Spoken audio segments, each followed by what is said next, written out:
was a test of the NOAA Weather Radio All Hazards Warning System on station KHA-46, originating from the National Weather Service in Memphis, Tennessee, serving the Vale, Tennessee listening area.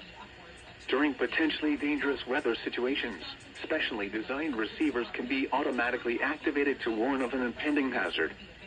Tests of the signal are normally conducted by the National Weather Service each Wednesday between 11 a.m. and noon. If there is a threat of severe weather, the test is postponed to the next day, weather permitting. If the severe weather threat persists into the following day, the test will be canceled for the week and return the following Wednesday, mainly between 11 a.m. and noon. Reception of this broadcast, and especially the warning alarm, will vary at any given location.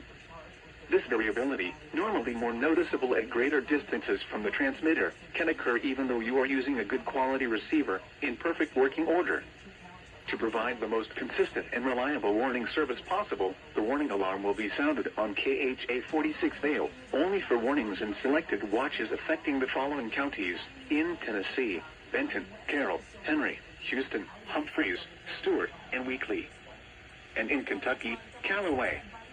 To learn additional features about NOAA Weather Radio, including specific area message encoding, visit the NOAA Weather Radio website at weather.governor/NWR.